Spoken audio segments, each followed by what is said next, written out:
Tayo po sa ating pong panglimang bigis ngayon ay tayo po ay tunay na pinapaalalahanan na tayo po'y tinawag upang maging matapat para mag-aral ng salita ng ating Panginoon, upang maging matapat na bilang katiwala ng ating Panginoon. At tayo maging matapat upang tayo sumamba sa isang dakilang Diyos. Ay pang-apat po ay upang tinawag po tayo upang maging matapat, upang ipahayag ang mabuting balita.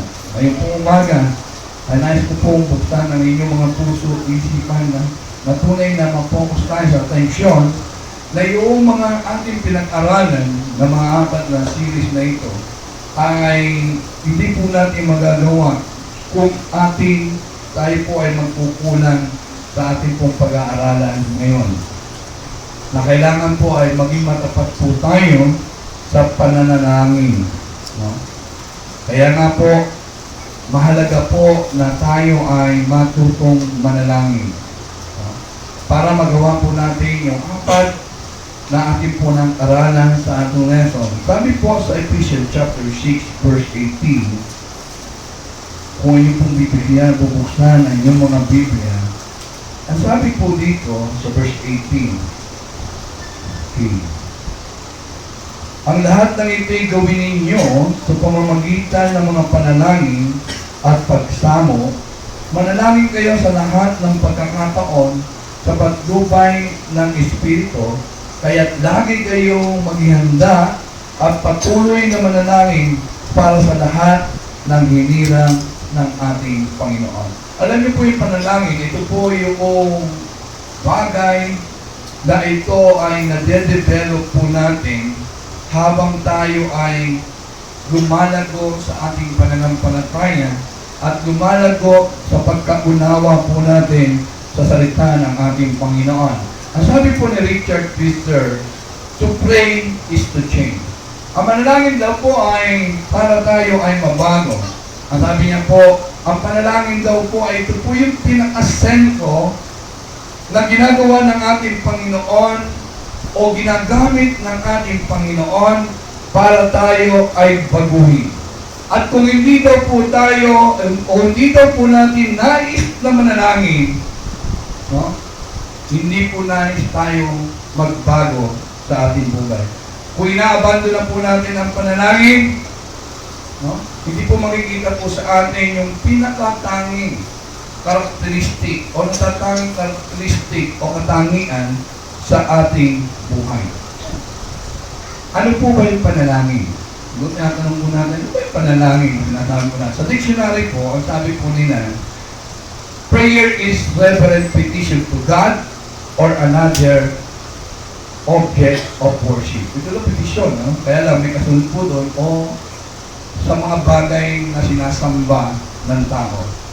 Ang prayer po, pag makikita po natin sa Bible, ang sabi po sa Psalm 25 verse 11, lifting our soul to God. Tinataas daw po natin yung ating kaluluwa sa ating Panginoon sa Psalm 143 verse 8. At sabi po sa Psalm 62 verse 8, ito daw ay pagbubuhos ng laman ng ating puso sa ating Panginoon. Sa Psalm 88 verse 3, ang sabi, ito daw po yung paglalabas o yung pag-usap natin sa ating Panginoon. Sa Revelation chapter 5 verse 8, ang sabi po, ito po tayo yung isang kamangyan o insenso na para nagiging mabangong samyo handog sa ating Panginoon. Bilang mga anak po ng ating Panginoon, bilang mga Kristiyano na tumanggap sa ating Panginoon, ano po ba yung panalangin para sa atin? Paano po ba natin titignan yung panalangin sa ating buhay Kristiyano? Yung mga iba po tayo lifted from the message of Pastor O. No? Sabi ko, unang-una, prayer is your spiritual breath.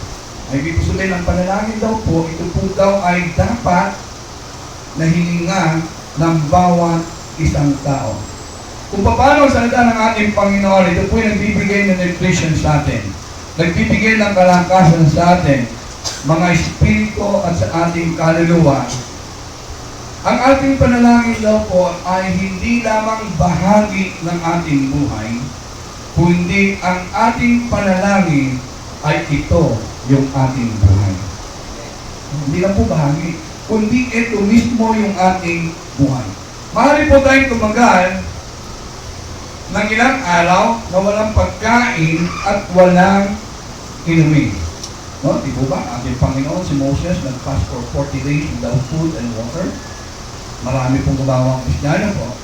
Pero, hindi po natin magagawa sa ating buhay na huwag huminga. Hello? Sige nga, exercise na. Huwag mo na kayo nga. Bibigyan nga po hanggang 1 minute lang. Hindi po pwede. Ay, ibig po sabihin, kung ang panalangin ay hindi bahagi ng ating buhay, kung hindi ito mismo ang ating hininga, dapat po, kung nais po nating mabuhay na malusog, malakas, at kapag-ipakinabang sa ating Panginoon, dapat yung panalangin, ito ay pang-araw-araw natin ginagawa sa ating buhay.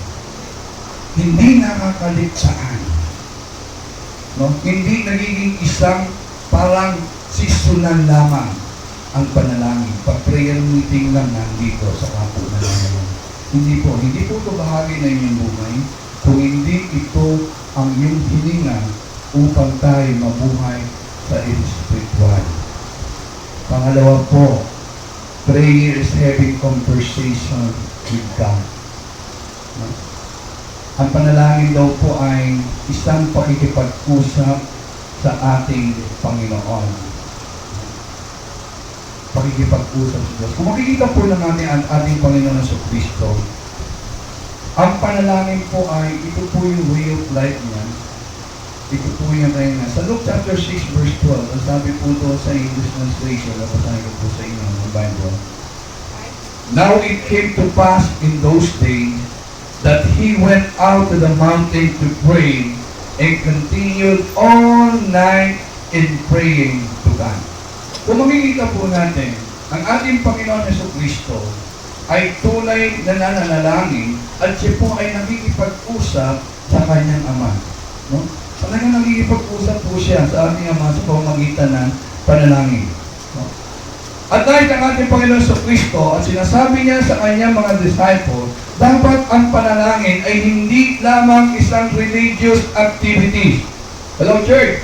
Hindi lamang ginagawa sa loob ng iglesia o ito ay nagiging isang ritual lamang, ngunit ang nais ng Panginoon ay tayo ay magipag-usap sa ating Panginoon. Inaasahan ng ating Panginoon na tunay na tayo ay magiging isang bahagi ng panalangin. Sabi po sa Mateo, chapter 6, verse 5 to 6. Mateo, chapter 6, verse 5 to 6. Ang sabi niya, at kapag mananalangin kayo, huwag kayong tutulad sa mga mapag-imbabaw, mahilig silang manalangin ng patayo sa mga sinagoga, at sa mga panulukandaan upang makita ng mga tao. Sinasabi ko sa inyo, tinanggap na nila ang kanilang gantimpala. Ngunit kapag kayo'y mananalangin, manalangin ka, pumasok ka sa iyong silid, at isara mo ang pinto, saka ka manalangin sa iyong amang hindi nakikita, at gagantihin ka na iyong amang nakikita na kabutihan ginagawa mo ng lihim. Sabi niya, huwag yung parang pakita, parang religious activity or ritual. Kaya nga po, sabi niya po doon tungkol sa mga talata 7, sa panalangin ninyo, huwag kayong gagamit ng napakaraming salita gaya ng ginagawa ng mga hentil. No? Paano po ba tayo makapag-usap sa ating Ama sa laman? Paano po ba tayo makapag-usap sa ating kaibigan? Paano po ba tayo makapag-usap sa ating mga mahal sa buhay? Ganun po yung uri ng panalangin na nais ng Panginoon na makita. With just conversing. No? Nasubukan niya na po ba yung para makausap niyo ng Panginoon na halapitan? No? Para mga nasabi yung Lord, parang susumbungan lang, naglalambing ka sa iyong Ama, napakaganda lang po ulit panalangin yun. Kaya po tayo, hindi po natin kapisoting panalangin. No? Natatayo at bibigay o ipapanalangin mo. Ang balat na pong bagay ay Ano po ba ang panalangin para sa atin? Prayer is worship. No? Na ang panalangin po ito isang bahagi na tayo po ay sasamba sa ating Panginoon. Marami lang po kasi misa na nanalangin just to ask. Hello, di po ba? Para ba pagka manalangin, Panginoon, pahingin ito, pahingin noon, pahingin na ganito, pahingin noon. Hindi po ba? Hindi lamang po tayo nanalangin para humingi. Tayo po ay nanalangin para sabihin natin sa Kanya how great is our God. Para purihin natin ang ating Panginoon. No? Kung gagawin lang po natin ang ating panalangin ay parang isang ritual, ginagawa natin ang ating Diyos na parang isang idol. Alam po natin na ang ating Diyos ay buhay. Hello, may damdamin siya, may pakiramdam siya, meron siya, hindi po siya isang object na para lamang maging ritual ang ating panalangin. Gusto niya po yung tunay na relasyon sa bawat isa sa atin. Kaya nga po, bago tayo manalangin, di ba umaawit tayo, nagpupuri tayo sa Panginoon? O basta nananalangin lang kayo dito? Sino po yung bago manalangin ay nag-worship? Di ba nag-worship muna tayo? Umaawit, pinupuri natin siya. Yun ang bahagi. Isang panalangin sa atin ay isang uri ng pagsamba. Pinasasalamatan natin siya sa lahat ng bagay na ginawa niya and we talk to Him. No? Yung po yung panalangin. Hindi po ito ritual, hindi mo dapat pagbisabuhin. Hindi ito pakitang tao na ikaw ay mananalangin. At bakit po natin kailangan manalangin? Kung alam naman pala ng Panginoon ang lahat, marunong po siya, alam niya po ang lahat ng mga bagay, alam niya yung ating mga pangangailangan, no? Bakit natin kailangan manalangin pa? Di po ba? Una-una po, because you are expected to pray. No? Tayo po bilang mga anak ng Diyos ay inaasahan ng ating Panginoon na tayo ay mananalangin. Nung tinuruan po ng ating Panginoon ang kanyang mga disciples sa Matthew chapter 6, verse 5, nagsimula po siya doon, ano sabi niya? When you pray. Hello? Kung kayo ay mananalangin, hindi sinabi, if you pray, o kung kayo ay may pagkakailangan, sabi yung, when you pray. Ang ibig po sabihin, tayong lahat ay ini-expect ng Panginoon na tayo ay manalangin. Bilang anak ng Diyos, bilang may relasyon sa ating Panginoon, kailangan po talaga tayong manalangin. Wala naman po siguro dito ang hindi nananalangin. Hello? Sino po dito ang hindi nananalangin sa Panginoon? Ina-expect po talaga ng ating Panginoon na tayong lahat bilang Kristiyano ay dapat tayong manalangin. Ipinakita po ito ng ating Panginoon kung kaano ka-importante na tayo po ay manalangin. Pinakita po ng Panginoon kung ano ang tunay na mabuhay sa panalangin. Kung binabasa po natin, lalo po sa yung gospel po, makikita po natin, no, sa araw-araw ng ating Panginoon ay lumalakad upang mag-minister. Even sa kanyang busy schedule, ay naroon po ang ating Panginoon na nananalangin. Bahagi ito. Ito yung kanyang buhay. No? Habang siya nagtuturo, nag-minister, he take time out para mag-pray. Hindi po ba? Madalas nga po yun. Talagang pumapanig pa siya sa bundok, hindi iwanan niya mga disciple niya. Kaya nga po ito sa Luke chapter 11, verse 1, ito po yung isang bagay na sabi po ng kanyang mga disciple na noticeable o nakikita sa buhay ng ating Panginoon. Kaya ang sabi po nila ng isang disciple niya sa Luke chapter 11, verse 1, minsan nananalangin si Jesus. Pagkatapos niya sinabi ng isa sa kanyang mga alagad, Panginoon, turuan po ninyo kami manalangin katulad ng ginagawa ni Juan sa kanyang mga alagad. Wow! Alam niyo po, nung makita ng mga disciple niya kung gaano ka-sitig at gaano ka-importante sa ating Panginoon ang panalangin.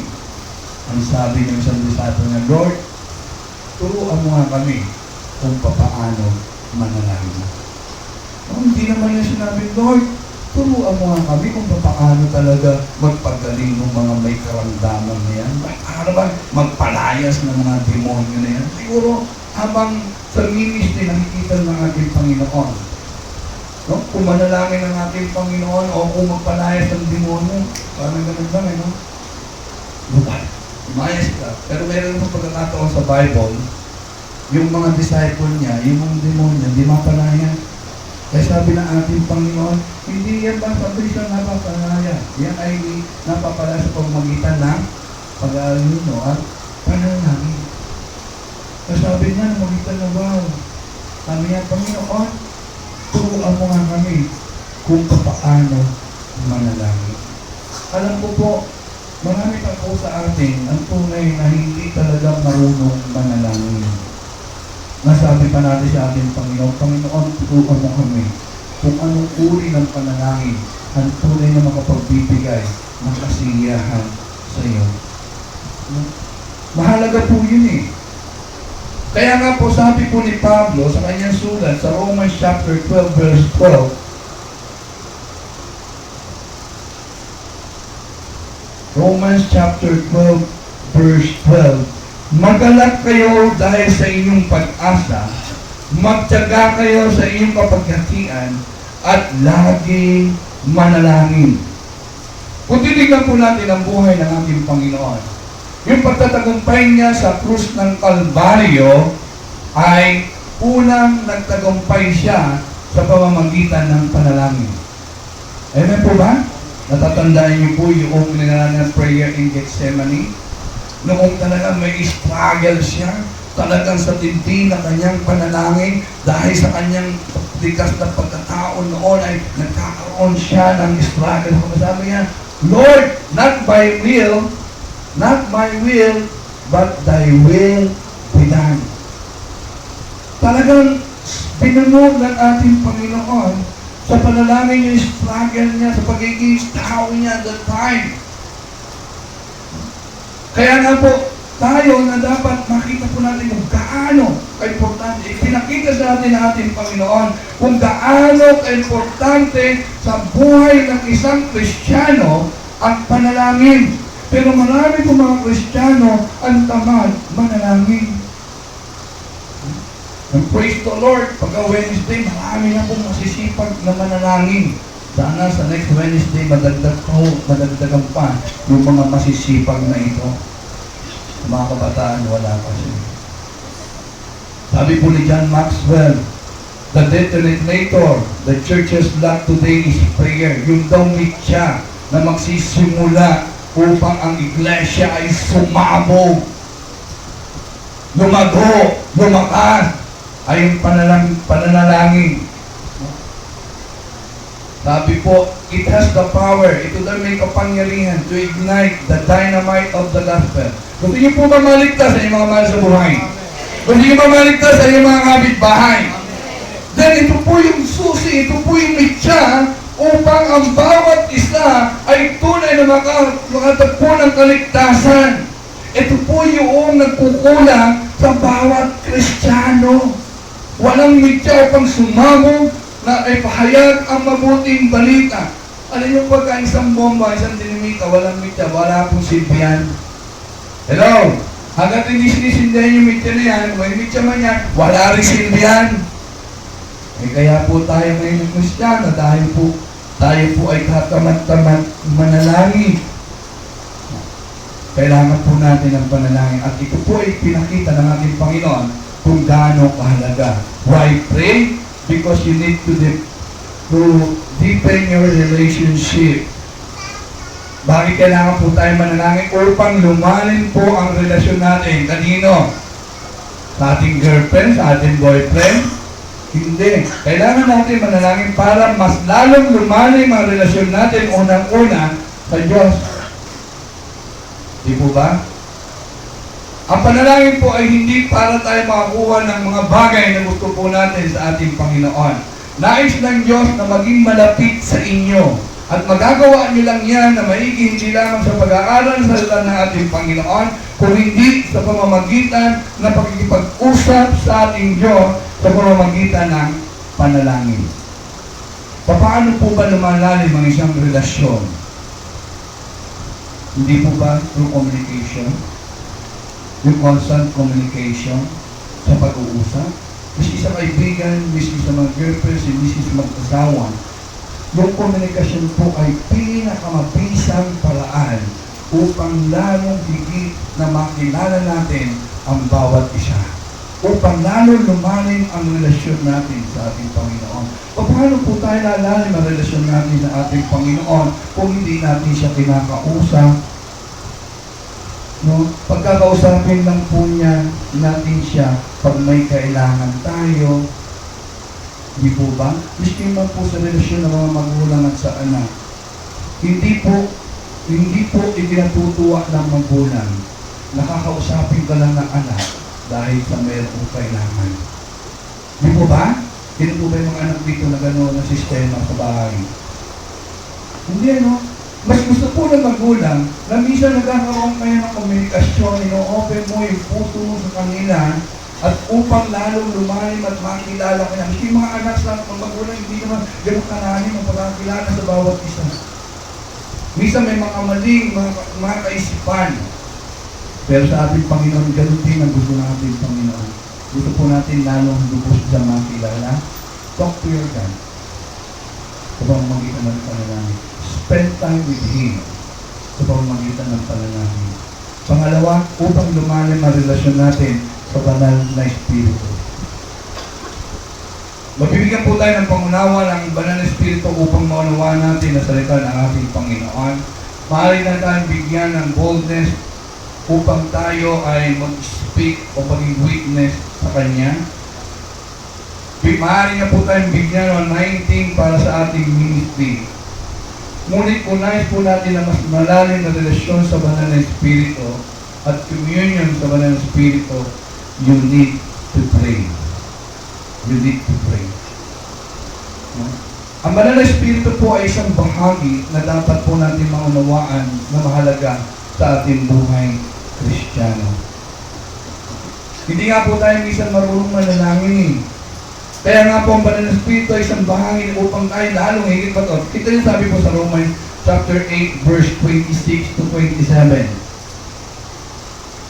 Sa 26 ay ganito pa sana. Kaya hindi naman, tinutulungan tayo ng Espiritu sa ating kahinaan, hindi tayo marunong manalangin ng wasto. Kaya nga ang Espiritu ang lumuluhod para sa atin. Sa paraang di magagawa ng pananalita. At nauunawa ng Diyos ang nakakasaliksik sa puso ng tao, ibig sabihin ng Espiritu, sapagkat ang Espiritu ay lumuluhod para sa mga banal ayon sa kalooban ng Diyos.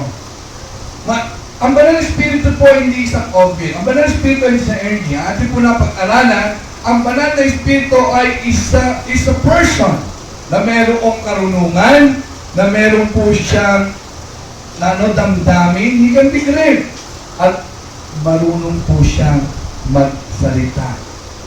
May emosyon po siya. No? At alam po natin, this is a church time. Ngayon po ay panahon ng banal na Espiritu. Amen? Kung pumalik po ang ating Panginoon, ganito po sabi niya sa kanyang mga alagad. Bago po siya umalis, ang sabi niya po sa John chapter 14, verse 25 to 26. Ang sabi niya, sinasabi ko sa inyo ang mga bagay na ito, na samantalang kasama niyo ako, ngunit ang patnubay, ang Espiritu Santo na susugoy naman sa pamamagitan ko, ang siyang magtuturo sa inyo ng lahat ng bagay at magpapaalala ng lahat ng sinabi ko sa inyo. Sa Acts chapter 1, verse 4 and 6, ganito po ang sabi niya. Acts chapter 1, verse 14. At samantalang siya kasama-sama pa nila, kanyang tinagunin na sila, huwag muna kayong aalis sa Jerusalem. Hintayin roon ang pinangako na ba na sinasabi ko na sa inyo. Okay, ang sabi po doon, nagbabautismo ang sa tubig si Juan, ngunit di na magtatagal at babautismo kayo ng Espiritu Santo. Ang sabi po sa verse 8, ngunit bibigyan kayo ng kapangyarihan pagbaba sa inyo ng Espiritu Santo at kayo magiging mga saksi ko sa Jerusalem, sa buong Judea, Samaria at hanggang sa dulo ng daigdig. Mahalaga po ang banal na Espiritu. Minsan nakakalimutan po natin ito eh. Kung tayo manalangin, ito po ay lalong magpapalalim sa relasyon natin sa Diyos. Lalo po tayong makapag-communicate, no? At lalalim ang relationship natin sa banal na Espiritu at makikita natin yung kalagahan ng banal na Espiritu ngayon sa ating iglesia. Bakit po tayo dapat manalangin to win the battle? Hindi po tayo mananalo sa labanan kung walang panalangin. To win the battle against Satan. Ano po ba yung pangikipagdigma po natin ay meron? Laban po kay Satan. Alam niyo po, may spiritual battle. Hindi po sa naman, hindi po sa dugo, sabi po ni Pablo. At kung ito po ay merong spiritual battle, kailangan po nating lumaban at kailangan po natin ng panlaban. Alam po natin na sinasabing madala, nung tinanggap niyo po ang ating Panginoon Jesucristo, kayo po ay nagpalista sa God's army. Kayo po ay nagpalista bilang mga sundalo ng ating Panginoon. Kaya nga po sabi ni Pablo sa Ephesians chapter 6 verse 10, no? Ang 17, nandun po yung sinasabi niya po. Basahin po natin yung mga ilang talaan doon. Sa Ephesians chapter 6, verse 10. Ang sabi niya po dito, mahalaga po ito. Sabi niya po, sa wakas, magkatibay kayo sa pamamagitan ng inyong pagkikipag-isa sa Panginoon at sa tulong ng dakilang kapangyarihan niya, isuot ninyo ang baluting kaloob ng Diyos upang mapaglabanan niyo ang mga lalang ng diablo. Kapagkat ang kalaban natin hindi mga tao, kundi mga pinuno, mga makapangyarihan at mga tagapamahala sa kadiliman, mamamayanin sa sanlibutan ito, sa mga punang espiritu at kasamaang sa himpabuhi. Kaya sabi ng kaya isuot ninyo yung pangyera. Hindi sa isa niya po yun. At pagdarating po sa verse 16, ang sabi niya po sa verse 13, ay ganito, kaya nga isuot ninyo ang balutin mula sa Diyos na gayon, makakatawid kayo sa pagkipaglaban pagdating na masamang araw na iyon, at pagkatapos na inyong pagkipaglaban, ay matatatag kayo rin kayo nakatayo. At sa verse 18, ang sabi niya po doon, ang lahat ng ito'y gawin ninyo sa pamagitan ng panalangin at pagsamo, manalangin kayo lahat ng pagkakataon, sa lahat ng pagkakataon, sa patnubay ng Espiritu, kaya lagi kayo maghihanda at patuloy na manalangin para sa lahat ng hirang ng Diyos. Sinabi niya yung mga dapat natin sunod, gawin at isuot. At sabi niya, manalangin kayo. Magagawa natin lahat ito. Paano? Manalangin kayo. Hindi po ba? Mapagtatagumpayan po natin ito. Manalangin kayo. Ang sabi natin Panginoon sa Matthew 20 verse 41, sa kanyang mga disciple, natutulog na naman kayo. Sabi niya, watch and pray. Hello? The word watch means to be vigilant. No? Magpuyat kayo, maging handa, maging alert po kayo. At manalangin. Dahil ang ating espiritu ay may naisin, ngunit ang ating naman ay mahina. It is a battle between the kingdom of God against kingdom of Satan. Kaya nga sabi po ng Pedro Peter, si Satan daw ay parang liyong umaatungan. Dito ba? At naghahanap ng masisila. Paano tayo magtatagumpay sa mundong ito? Na alam po natin na naghahari dito ay kasamaan. No? Kaya nga po hindi pumapayag yung mga kampo na Satanas na ang isang kaluluwa ay maagala sa Panginoon. Kaya nga lang, pag nakita na, wow! No? May hawak ka na ba ng Biblia ngayon? Biblia na pala yung dala-dala mo ngayon? Ito ba? Hindi siya papayag kasi nga si Satanas, ayaw niya po is the balance between kingdom of God and kingdom of Satan. Paano tayo makakapamuhay dito? Eh kahirian niya ito. Kung hindi po tayo mananalangin, kailangan po maging ready po tayo. Minsan tayo pumunta, pag ikaw isang Kristiyano, kundi kantsaw ang abutin mo. No? Hindi lamang po para maging ready po tayo sa batang Kristiyano, to win soul for Christ. Hello, upang tayo ay magwagi sa pag-agaw ng mga kaluluwa sa impyerno. Kailangan natin ang prayer, kailangan natin ang banal na Espiritu upang mag-convict ng kasalanan. Ito yung sabi po ni Jude na paalala po sa atin. Jude 22:23. No? Ang sabi po dito, sa 22, kapag ninyong tulungan ang mga nag-aalinlangan, sagipin ninyo na sa apoy. Ang iba naman kapag ninyo, ngunit mag-ingat kayo, kasuklaman ninyo pati ang mga damit nilang tigbak ng kahalayan. Ang dami po sa English maganda eh. Snatch them. Kapag ganyan sila, mamamatay sila.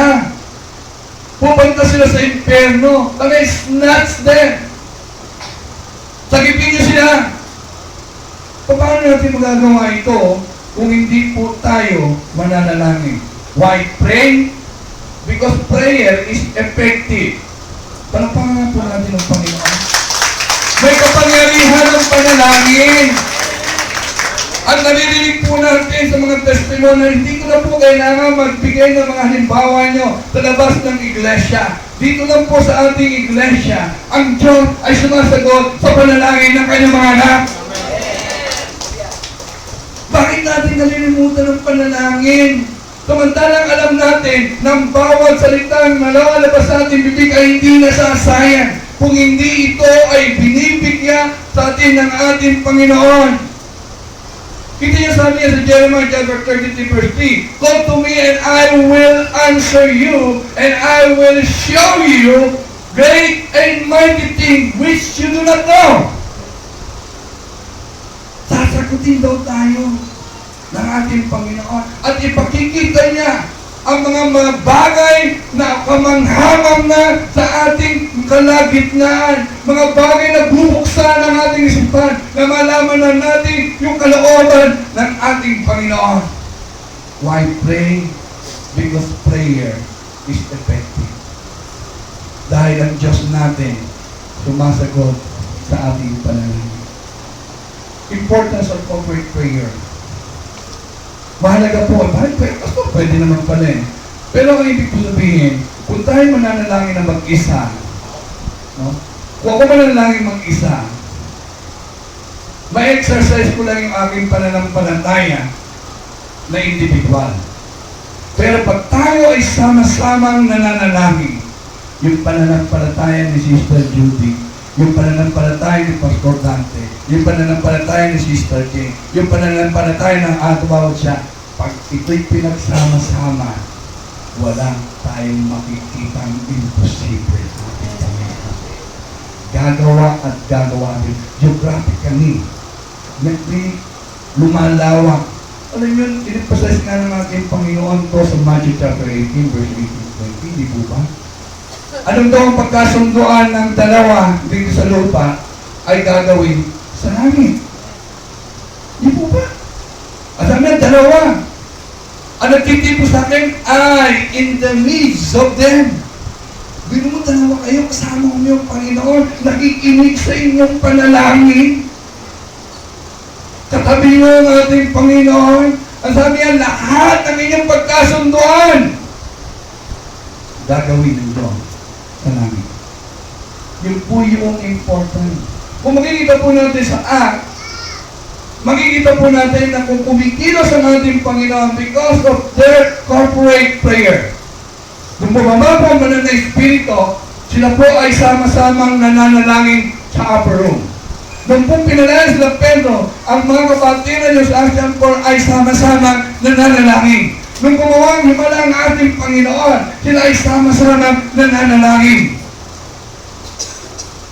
Minsan kinakaligtan po natin ayaw natin maging bahagi ng ating panalangin.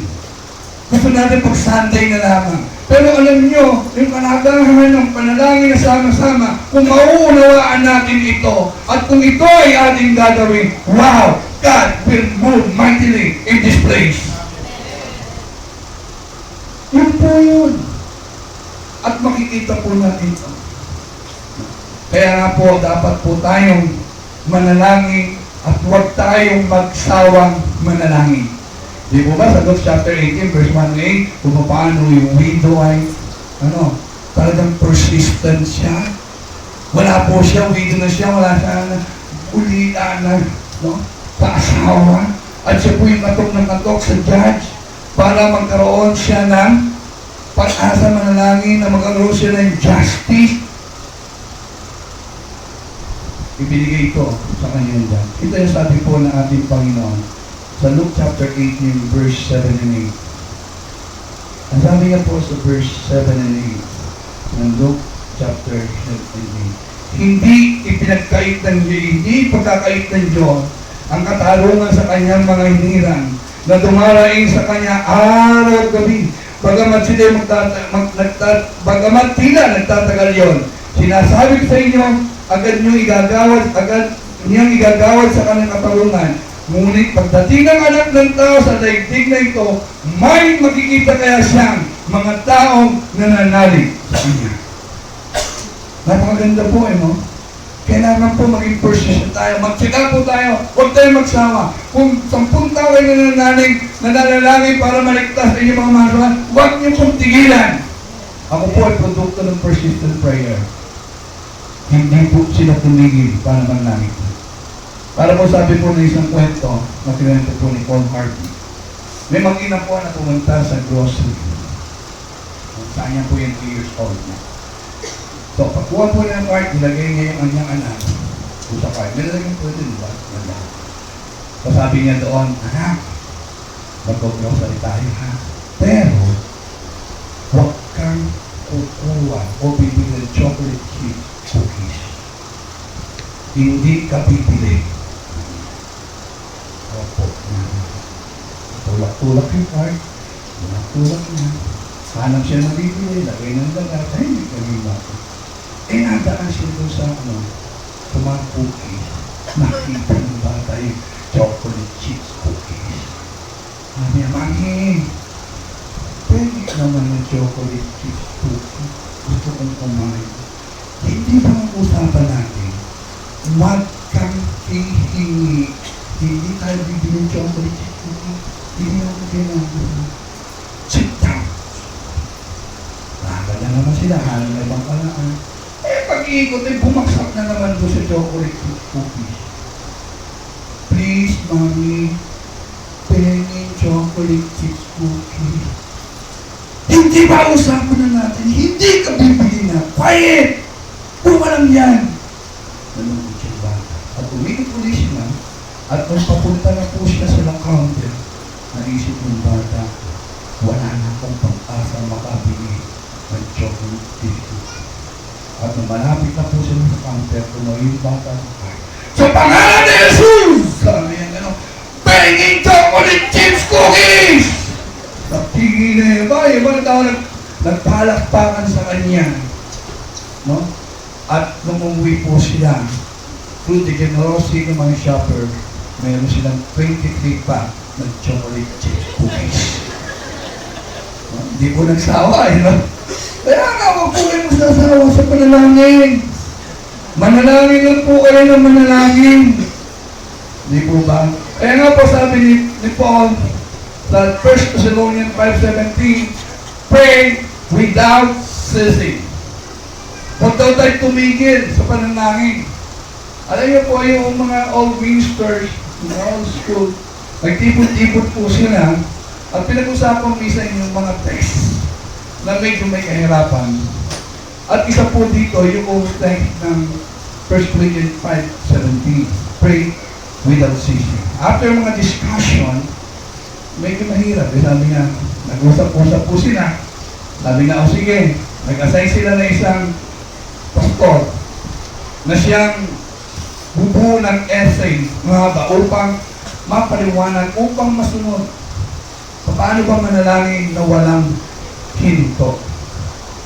Presently, narinig po ito ng isang batang babae na nagsiserve sa kanila ng team. Yung kanilang entire discussion na ito. At sabi po noong babaeng ito, what? Isang what? Sabi niya, para lamang sabihin ang kahulugan ng text na yan. Sabi niya, bakit?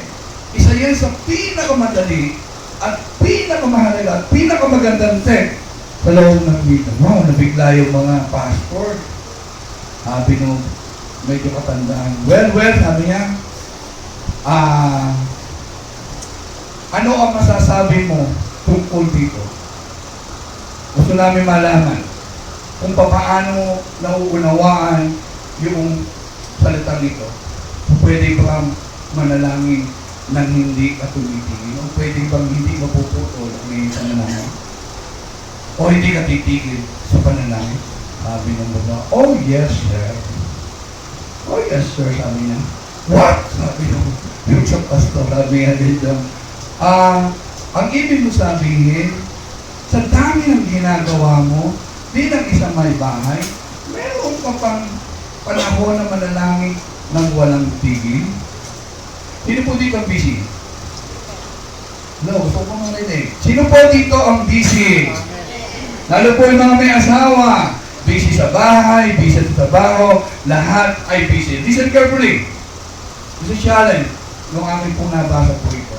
It will be a challenge to you if you will listen carefully.